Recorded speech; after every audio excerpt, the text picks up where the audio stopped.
अस्सलामुअलैकुम मेरे प्यारे दोस्तों। आप देख रहे हैं जन्नत का सफ़र चैनल। दोस्तों, ये ज़िंदगी बहुत छोटी है। आज हम हंस रहे हैं, कल शायद ना हो। आज हमारी सांसें चल रही हैं, कल थम जाए कौन जानता है। याद रखो, कब्र की तन्हाई, हश्र का मैदान और आखिरत का सफ़र हर एक को तय करना है। कोई माँ बाप, कोई भाई, कोई दोस्त उस सफ़र में साथ नहीं जाएगा। सिर्फ हमारे नेक अमल ही हमारे साथी बनेंगे। इसलिए मेरी आप सबसे दरख्वास्त है कि इस वीडियो को आखिर तक ज़रूर देखें, ताकि दिल को जागने का मौका मिले और ज़िंदगी को सही राह पर लाने का इरादा बने। अगर ये बातें आपके दिल को छू जाएं, तो इसे अपने दोस्तों और अपनों तक ज़रूर पहुंचाएं और चैनल को सब्सक्राइब करके हमारे साथ इस जन्नत के सफ़र का हिस्सा बन जाए। अली और हुसैन उस डरावनी खामोशी को चीरते हुए आगे बढ़ते जा रहे थे। काली धुंध उनके पैरों से लिपटकर उन्हें पीछे खींचने की कोशिश कर रही थी, जैसे कह रही हो, जहां आए हो वहीं गुम हो जाओ। हर कदम ऐसा लगता था मानो वे किसी ऐसी जगह जा रहे हों जहां इंसानों के कदम सदियों से नहीं पड़े। दूर उस जंगल के बीचों बीच एक पुरानी दरगाह की आकृति दिखाई देने लगी, टूटी, झुकी और चुपचाप उन्हें ताकती हुई।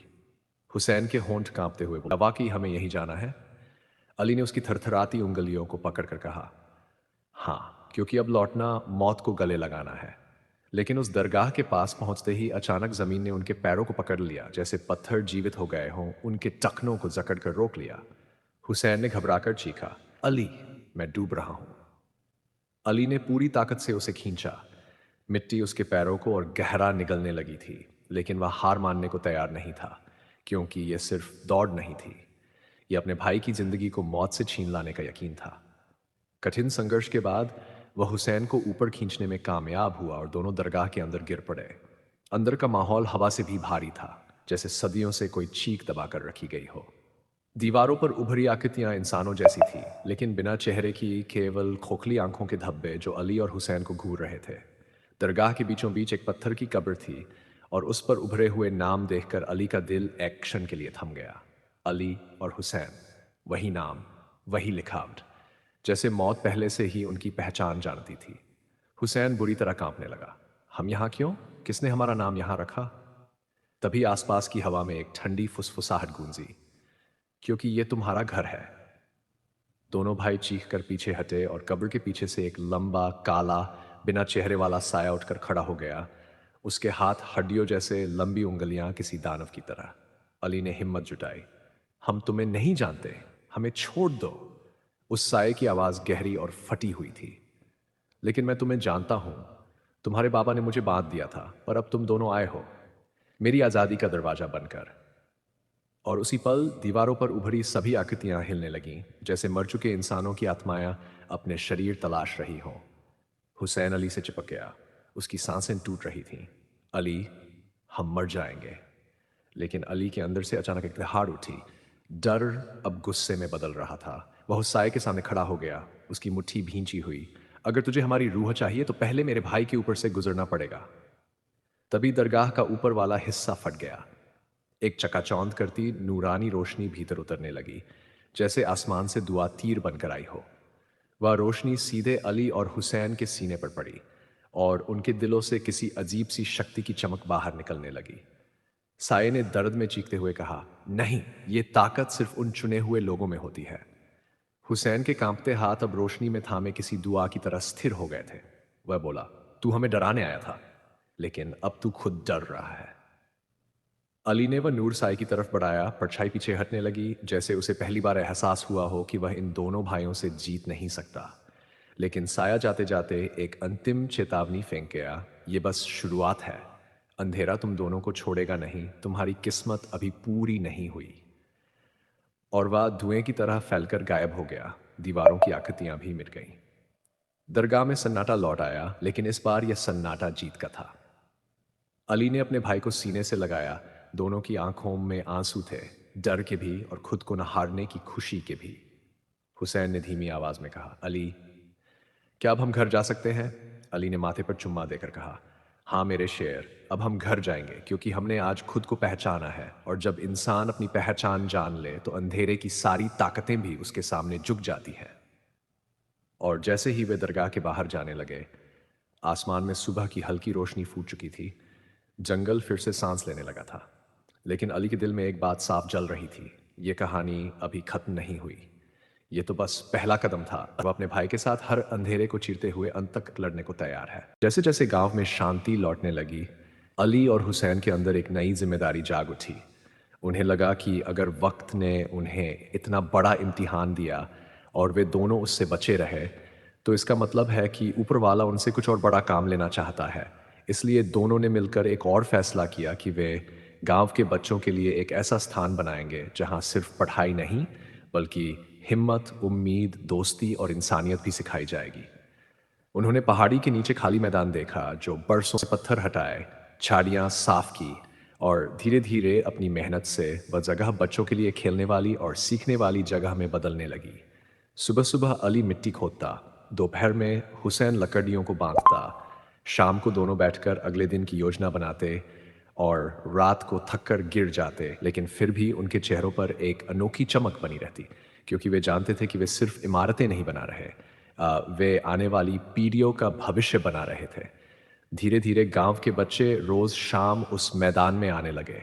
वहां खेलते, दौड़ते, हंसते और उन हंसी की गूंज दोनों दोस्तों के दिलों में ऐसी मिठास घोलती कि दिन भर की सारी थकान मिट जाती। एक दिन हैंडपंप खराब हो गया और पानी रुक गया। पूरा गांव परेशान हो गया, लेकिन हुसैन अपने औजार लेकर आया और अली रस्से और पाइप लेकर आया। दोनों ने आधा दिन धूप में खड़े होकर पंप को ठीक किया, और जब पानी की पहली मोटी धार हवा में उछली, तो बच्चे खुशी से चिल्लाए और बूढ़ियां दुआएं देने लगी। समय के साथ अली और हुसैन की वजह से गांव में न सिर्फ नए घर खड़े हुए, बल्कि दोस्ती की नई कहानियां और भाईचारे की नई मिसालें भी बनती गई। लोग एक दूसरे की मदद करने लगे, कोई अकेला नहीं महसूस करता था, और मुश्किलें पहले जितनी डरावनी नहीं लगती थीं। धीरे धीरे आसपास के गांवों में उनकी मेहनत और नाम फैलने लगा। लोग उन्हें बुलाते कि आकर देखें कि कैसे दो दोस्तों ने टूटे हुए गांव को इतना खूबसूरत और मजबूत बना दिया। कुछ लोग उनसे सलाह लेने आते कि कैसे अपने गांव को भी इसी तरह बदलें, और बच्चे तो उन्हें ऐसे देखते जैसे किसी कहानी की किताब के दो हीरो सच में जिंदा होकर उनके बीच खड़े हों। एक दिन शहर से कुछ लोग आए। उन्होंने गांव का हाल देखा, स्कूल और मैदान देखा, और अली व हुसैन के हाथों की मेहनत को देखकर दंग रह गए। उन्होंने कहा, तुम दोनों में वो ताकत है जो बड़े शहरों में भी मिलना मुश्किल है। मगर अली ने मुस्कुराकर कहा, हमारी ताकत शहरों में नहीं, इस मिट्टी में है। इस मिट्टी ने हमें सिखाया है। और हुसैन ने जोड़कर कहा, और हमारी दोस्ती ने सिखाया है कि उठते वक्त एक दूसरे का हाथ कैसे पकड़ कर रखना है। उसके बाद गांव का त्योहार आया। चारों तरफ रंग बिखरे, रात को ढोल की आवाजें गूंजी और लोग इकट्ठा होकर साल का सबसे बड़ा जश्न मनाने लगे। बच्चे लाइटें लटका रहे थे, महिलाएं खाने की तैयारी कर रही थीं, और बुजुर्ग एक कोने में बैठकर बीते साल की कठिनाइयों और उन कठिनाइयों में चमकी उम्मीदों की बातें कर रहे थे। सबके बीच अली और हुसैन चुपचाप खड़े हुई टूटी झोपड़ियों और डर में डूबा था। आज रोशनी, हंसी और प्यार से भरा हुआ है। जब रात के बीच में आतिशबाजी आसमान में चमकी, तो अली ने धीरे से कहा, हुसैन, अगर उस दिन तू मेरे साथ न होता तो शायद मैं टूट गया होता। और हुसैन ने उसकी तरफ देखकर जवाब दिया, अगर तेरा हाथ मेरे हाथ में न होता तो मैं आज यहां खड़ा भी नहीं होता। दोनों थोड़ी देर चुप रहे, क्योंकि उनकी आंखों में वो सारी रातें, वो सारे तूफान, वो सारी गिरती दीवारें। और तुरंत लिख दूं, बस कहिए और आगे। रोशनी के उस रूप की बातों ने अली के सीने में जैसे तूफान भर दिया। उसकी धड़कनों में अब केवल डर नहीं था, बल्कि एक टूटी हुई हिम्मत भी थी, जिसे मजबूर होकर फिर खड़ा होना पड़ रहा था। हुसैन अभी भी कांप रहा था। उसका हाथ अली की उंगलियों में इस ताकत से जकड़ा हुआ था, मानो यदि छोड़ा तो अंधेरा उसी पल उसे पकड़ कर ले जाएगा और अली फिर कभी उसका चेहरा नहीं देख पाएगा। कमरे की दीवारें अभी भी उन भयानक फुसफुसाहटों का बोझ उठाए थीं। हर ईंट, हमें क्या करना होगा? उस रोशन आकृति ने धीरे से सिर झुकाया, मानो दुख में डूबा हो। तुम्हारे नाम मिट्टी पर यूं ही नहीं लिखे गए। किसी ने तुम्हें बहुत पहले चुन लिया था, और अब अंधेरा चाहता है कि तुम दोनों वापस उससे जुड़ जाओ। यह सुनकर हुसैन की आंखों में डर का सैलाब उमड़ पड़ा।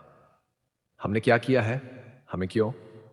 रोशनी थोड़ा पास आकर बोली, तुम्हारे बाबा की सुरक्षा ने अब तक तुम्हें बचाए रखा, पर उनके जाने के बाद दरवाजे फिर से खुल गए हैं। वह जंगल, वह परछायां, ये सब तुम्हारी नसों में बहती उस विरासत को ढूंढ रहे हैं जिसे तुम समझ भी नहीं पाए हो। अली के होंठ सूख गए। उसे बाबा की वो रातें याद आईं जब वे दोनों उसके साथ रहते थे और बाबा हर समय ये दुआ पढ़ते थे कि अंधेरा उनके बच्चों की पहचान कभी न कर सके। पर लगता था अब वो दुआ टूट चुकी थी। अचानक मकान के बाहर जमीन पास घूम रहा हो। खिड़कियों की टूटी लकड़ियां धीमी धीमी कराहने लगीं। हुसैन ने डर से कहा, वो यहां आ गया, वो हमारे पीछे आया है। रोशनी ने फौरन उनके सामने डाल की तरह फैलकर कहा, समय कम है, तुम दोनों को उस जगह जाना होगा जहां यह सब शुरू हुआ था। जंगल के बीचों बीच एक पुरानी दरगाह, वहीं तुम्हारी किस्मत का सच दफन है। अली ने साहस जुटाते हुए पूछा, और अगर न गए तो? रोशनी की चमक एक पल को मंद हुई और तभी बाहर से एक ऐसी चीख सुनारी रूहों को निगल जाएगा और तुम्हारे नाम उस मिट्टी में आखिरी निशानी बनकर रह जाएंगे। हुसैन की सांस रुकने लगी, वह घुटते हुए रोने लगा। अली, मैं नहीं जाना चाहता, मुझे घर चाहिए, बाबा चाहिए। उसकी हर सिसकी अली के दिल को चीर रही थी, लेकिन अली जानता था अगर वह अभी नहीं उठा, अभी नहीं बढ़ा, तो हुसैन की सिस्क भी आखिरी हो जाएगी। उसने हुसैन के आंसू पोंछते हुए कहा, मैं हूं ना, तुझे कुछ नहीं होने दूंगा, हम साथ जाएंगे और साथ लौटेंगे। रोशनी ने अपना हाथ उठाया, एक चमकदार दरवाजा खुला जो बाहर की तरफ रास्ता बना रहा था, पर बाहर अब जंगल पहले जैसा नहीं था। पेड़ों की शाखाएं हड्डियों जैसी सफेद दिख रही थीं, धरती पर काली धुंध बिछी थी और दूर उस अंधेरे के बीच दो लाल आंखें उन्हें निहार रही थीं, जैसे कह रही हों, आओ। मैं अली ने गहरी सांस ली, हुसैन का हाथ कसकर पकड़ा और बिना पीछे देखे उस दरवाजे से बाहर कदम रख दिया। रोशनी की आवाज उनके पीछे गूंजी, याद रखना, डर को हराने के लिए पहले उसे पहचानो, और अगर तुम गिर गए तो ये जंगल कभी भी तुम्हें लौटने नहीं देगा। हवा अचानक चुप हो गई, हर आवाज थम गई और उस सन्नाटे में अली और हुसैन के कदम फिर एक अनजाने अंधेरे की ओर बढ़ने लगे, जहां उनका नाम पहले से लिखा हुआ था और शायद उनकी किस्मत भी। पेड़ों की उस गहरी छाया में जैसे किसी की धीमी सरसराती सांसें उनके कानों तक आने लगी थीं।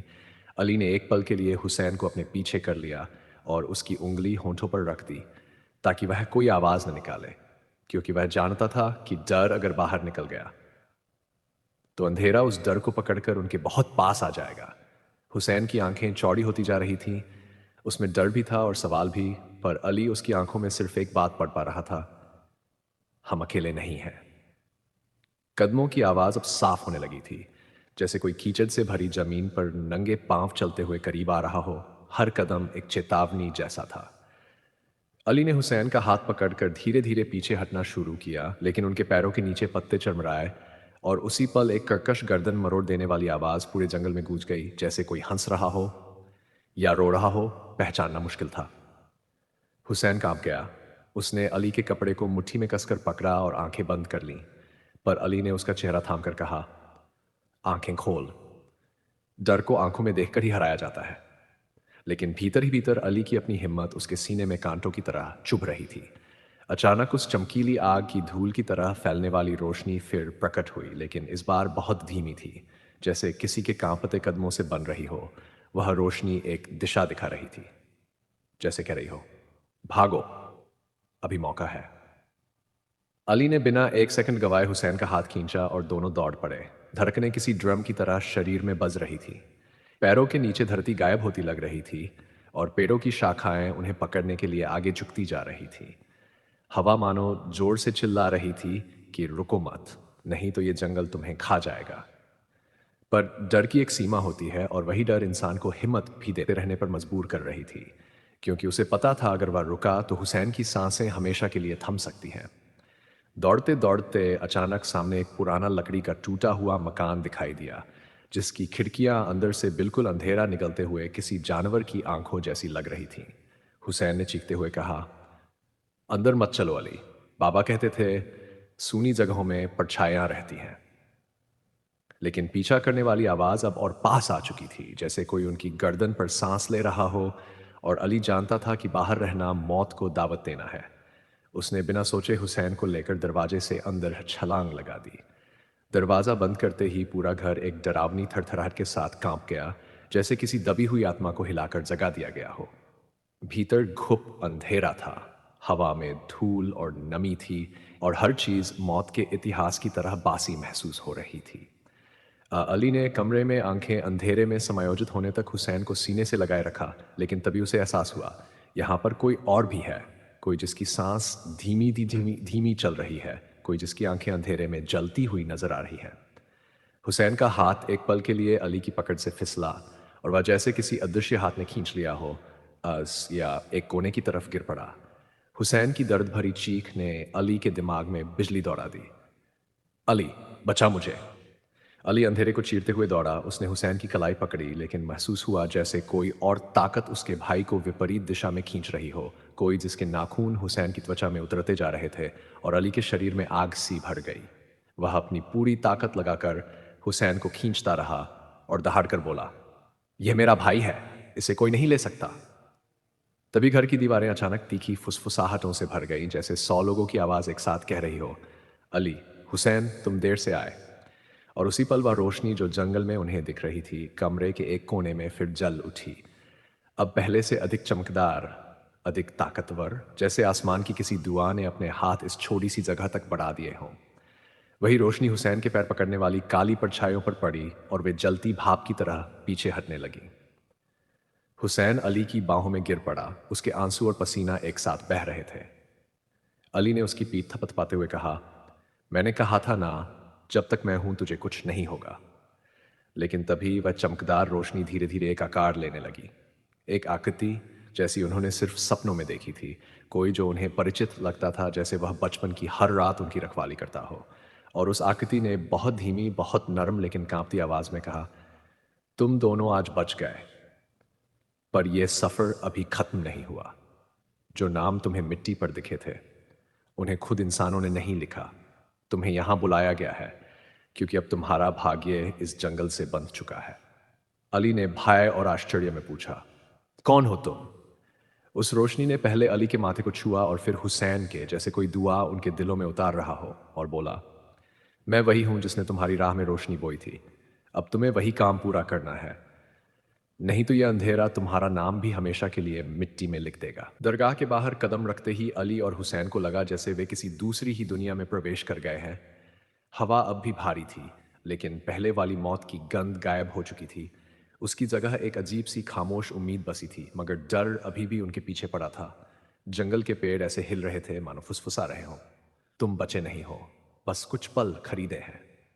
सूरज की पहली किरणें टूटते पत्तों के बीच से छनकर नीचे गिर रही थीं, पर रोशनी भी अब सुरक्षित नहीं लग रही थी, क्योंकि इस जंगल में हर चीज का अपना राज था। हुसैन की आंखें अभी तक उस साये की जलती नफरत को याद कर रही थीं। उसकी उंगलियां अभी तक अली के कंधे को यूं पकड़े थीं, जैसे अगर छोड़ा तो अंधेरा फिर उसे खींच जाएगा। अली ने उसकी तरफ देखा। उसके चेहरे पर चोट के निशान, आंखों में डर और दिमाग में उस रात का बोझ था, लेकिन उसके अंदर एक नई लौ जल चुकी थी। वह अब केवल डरने वाला भाई नहीं था, वह अब उनसे पहले अपने भाई की सांसें बचानी थीं। उन्होंने घर की तरफ लौटना शुरू किया, लेकिन उनका गांव पास आते ही उन्हें ऐसा लगा जैसे वहां भी कुछ बदल चुका था। गांव का दरवाजा आधा टूटा हुआ था, घरों की खिड़कियां खुली थीं और हवा उनमें से गुजरती हुई एक अजीब चीख पैदा कर रही थी, मानो पूरा गांव रो रहा हो। हुसैन ने कांपती आवाज में कहा, अली, सब ठीक है ना? अली का दिल जोर से धड़का। यह सन्नाटा किसी तूफान की निशानी था। वे घर की तरफ भागे।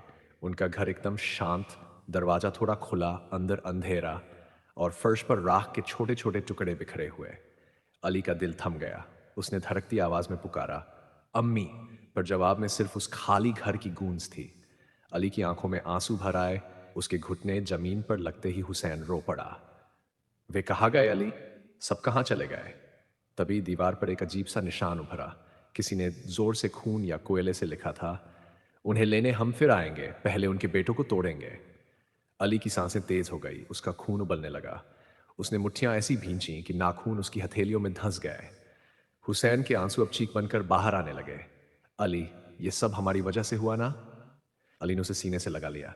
नहीं, ये हमारी वजह से नहीं, ये हमारी पहचान की वजह से है, और अब हम कुछ नहीं खोएंगे। तभी बाहर से दौड़ते कदमों की आवाज आई। बुजुर्ग भट्टू चाचा हाफते हुए अंदर आए। ठीक है, यहीं से आगे बढ़ रहा हूं, और इस बार उससे भी ज्यादा गहराई, दर्द और थ्रिल के साथ। एक ही भयानक, लंबा, लगातार पैराग्राफ।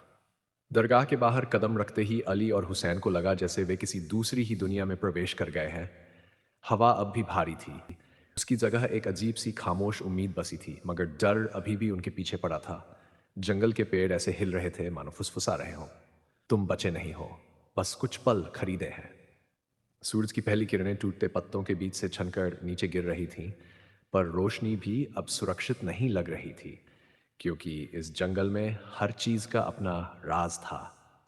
हुसैन की आंखें अभी तक उस साये की जलती नफरत को याद कर रही थीं। उसकी उंगलियां अभी तक अली के कंधे को यूं पकड़े थीं, जैसे अगर छोड़ा तो अंधेरा फिर उसे माग में उस रात का बोझ था। लेकिन उसके अंदर एक नई लौ जल चुकी थी। वह अब केवल डरने वाला भाई नहीं था, वह अब वह योद्धा था जिसे अपनी जान से पहले अपने भाई की सांसें बचानी थीं। उन्होंने घर की तरफ लौटना शुरू किया, लेकिन उनका गांव पास आते ही उन्हें ऐसा लगा जैसे वहां भी कुछ बदल चुका था। गांव का दरवाजा आधा टूटा हुआ था, घरों की खिड़कियां खुली थीं और हवा उनमें से गुजरती हुई एक अजीब चीख पैदा कर रही थी, मानो पूरा गांव रो रहा हो। हुसैन ने कांपती आवाज में कहा, अली सब ठीक है ना? अली का दिल जोर से धड़कानी था। वे घर की तरफ भागे। उनका घर एकदम शांत, दरवाजा थोड़ा खुला, अंदर अंधेरा और फर्श पर राख के छोटे छोटे टुकड़े बिखरे हुए। अली का दिल थम गया। उसने धड़कती आवाज में पुकारा, अम्मी, पर जवाब में सिर्फ उस खाली घर की गूंज थी। अली की आंखों में आंसू भर आए। उसके घुटने जमीन पर लगते ही हुसैन रो पड़ा। वे कहाँ गए अली? सब कहाँ चले गए? तभी दीवार पर एक अजीब सा निशान उभरा। किसी ने जोर से खून या कोयले से लिखा था, उन्हें लेने हम फिर आएंगे, पहले उनके बेटों को तोड़ेंगे। अली की सांसें तेज हो गई, उसका खून उबलने लगा। उसने मुट्ठियां ऐसी भींची कि नाखून उसकी हथेलियों में धंस गए। हुसैन के आंसू अब चीख बनकर बाहर आने लगे। अली, ये सब हमारी वजह से हुआ ना? अली ने उसे सीने से लगा लिया। नहीं, ये हमारी वजह से नहीं, ये हमारी पहचान की वजह से है, और अब हम कुछ नहीं खोएंगे। तभी बाहर से दौड़ते कदमों की आवाज आई। बुजुर्ग भट्टू चाचा हाफते हुए अंदर आए। अली, हुसैन, जल्दी छुप जाओ, वो लोग वापस आने वाले हैं।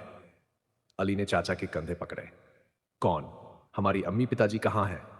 चाचा की आंखों में आंसू चमक रहे थे। उन्हें शहर ले जाया गया है, उन्हें बचाया गया है, क्योंकि अंधेरा तुम्हें ढूंढ रहा है। तुम्हारे घर वालों को तुम्हारी वजह से खतरा है। हुसैन बैठ गया। उसका दिल इतना भारी हो चुका था कि रीढ़ सीधी रखना भी मुश्किल था। चाचा ने घबराकर कहा, तुम्हें एक पल भी यहां नहीं रुकना चाहिए। वह साया जिसने दरगाह को हिलाया था, उसने कसम खाई है कि आएगा। अली ने गहरी सांस खींची। उसकी आंखों में अब आंसू नहीं थे, सिर्फ आग थी। वह घर के बाहर निकला, मुट्ठियां कसकर, और आकाश की तरफ देखा जहां काले बादल किसी दानों की तरह आकार ले रहे थे। वह गुर्राया, अगर अंधेरा मेरे घर पर हक जताना चाहता है तो मैं उस अंधेरे का दिल चीर कर रख दूंगा। हुसैन उसके पीछे आकर खड़ा हो गया। अब उसकी आंखों में भी वही ज्वाला थी। मैं तेरे साथ हूं। उसी पल आसमान से एक तेज बिजली गिरी, जैसे ऊपर वाली ताकतें उनके इरादे पर मोहर लगा रही हों।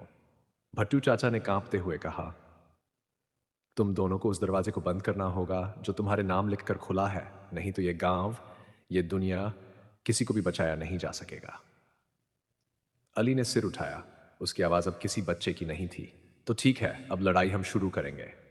और तभी दूर जंगल में वही लाल आंखें फिर दिखाई दी, इस बार पहले से ज्यादा भूखी, ज्यादा क्रूर और बेहद करीब। हवा ने फिर कराह कर कहा, अंधेरा लौट आया है।